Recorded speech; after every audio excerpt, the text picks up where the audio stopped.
Hi guys, welcome back my channel. இன்றைக்கி ஒரு சூப்பரான ரெசிபி பார்க்க போகிறோம். இந்த மாதிரி டேஸ்ட்டில் நீங்கள் இது வரைக்கும் சமைச்சு சாப்பிட்ருக்க மாட்டீங்க. இது எப்படி இருக்கும் அப்படின்னு தெரிஞ்சுக்கணுன்னா வீடியோ ஸ்கிப் பண்ணாமல் ஃபுல்லாக பாருங்கள். நம்ம சேனலுக்கு யாராவது புதுசாக வந்திருக்கீங்க அப்படின்னா ஒரு லைக்கை தட்டி விட்டுட்டு அப்படியே சப்ஸ்கிரைபும் பண்ணிக்கோங்க.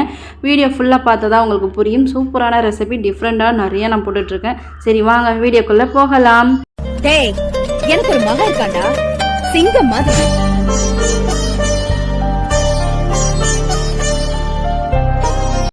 ஆல்ரெடி நான் வந்து நல்லா உடம்பு சரியில்லை அப்படின்னு சொல்லியிருந்தேன். அதுக்காக எனக்கு ஹோட்டல்லேருந்து வந்து சப்பாத்தி பரோட்டாலாம் வாங்கிட்டு வந்திருந்தாங்க. பட் இந்த பரோட்டாவும் சாப்பிட முடியல, நான் எடுத்து வச்சிட்டேன். ஸோ இது அப்படி மறுநாள் வந்து என்ன செஞ்சேன்னா கொத்து பரோட்டாவாக ரெடி பண்ண ட்ரை பண்ணேன்.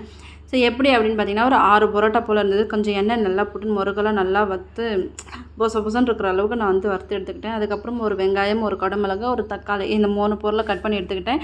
இதில் வந்து எனக்கு கொத்தமல்லி கருவேப்பிலை லாஸ்ட்டில் இல்லை, அதனால் நான் அதை ஆட் பண்ணல. நீங்கள் வேணால் போட்டுக்கோங்க.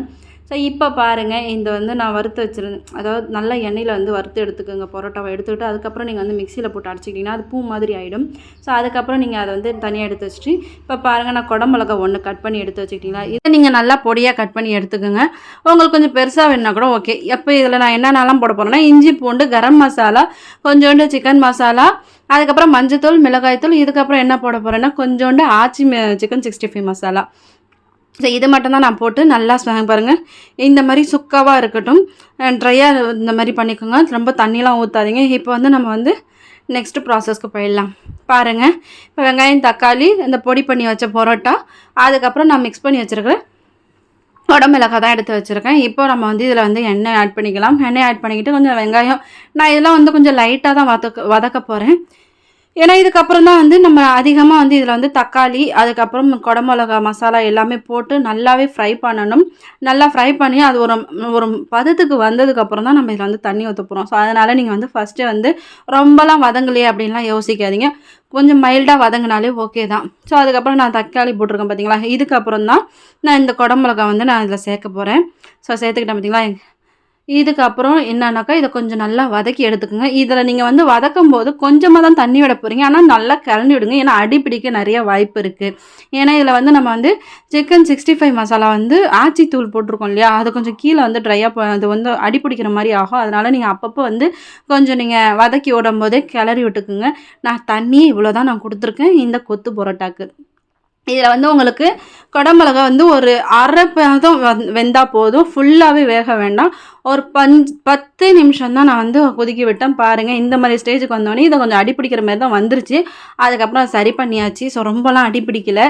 அதனால தான் சொன்னால் கையை விடாமல் நீங்கள் அடிப்படி நல்லா இது பண்ணி எடுத்துக்கோங்க அப்படின்னு சொல்லிட்டு. ஸோ இந்த மாதிரி ஸ்டேஜில் வந்து நான் இப்போ என்ன பண்ண போகிறேன் அப்படின்னாக்கா தக்காளிலாம் இதிலே நல்லா மசுக்கி விட்டுக்குங்க. மசுக்கி விட்டிங்கன்னா தான் கொஞ்சம் சாப்பிடும்போது பசங்க வந்து தூக்கி போடாமல் இருப்பாங்க. நான் அரைச்சி தான் ஊற்றலான்னு நினச்சேன். அது இன்னும் கொஞ்சம் ரொம்ப கிரேவி மாதிரி ஆகிட்டு நல்லா இருக்காது அப்படின்னு சொல்லிட்டு அப்படின்ட்டு அதுக்கப்புறம் நான் ஒரே ஒரு முட்டை தான் உடச்சி ஊற்றுருக்கேன். உங்களுக்கு வேணால் 2-3 முட்டை கூட போட்டுக்கலாம். பட் எனக்கு இப்போ 1 போதும். ஸோ இந்த கொத்து பரோட்டா வந்து நாங்கள் ஒரு 4 பேர் சாப்பிட்ற அளவுக்கு எங்களுக்கு போதுமானதாக இருந்துச்சு. ஸோ அந்த அளவுக்கு வந்துச்சு. ஒரு 6 பரோட்டா. அதுக்கப்புறம் இந்த மசாலாலாம் வச்சு தான் நான் வந்து நைட்டுக்கு டின்னரே ரெடி பண்ணேன். ஸோ இன்றைக்கி நைட்டு டின்னர் எங்கள் வீட்டில் சூப்பராகவே ரெடி பண்ணிக்கிட்டு இருக்கேன். ஸோ ஸ்மெல்லும் சூப்பராக இருந்தது. இந்த மாதிரி பதத்தில் இருந்ததா. இப்போ நீங்கள் இதை போட்டுட்டு ஒரு 2 நிமிஷம் நல்லா பரட்டி விட்டுக்கிட்டு அதுக்கப்புறம் ஒரு 2 நிமிஷம் மூடி வச்சுருங்க. ரொம்பலாம் நீங்கள் இதை வந்து குக் பண்ண வேண்டாம். ஏன்னா பரோட்டா வந்து வதன்னு ஆகிட்டு நல்லா இருக்காது. ஸோ அதனால தான்.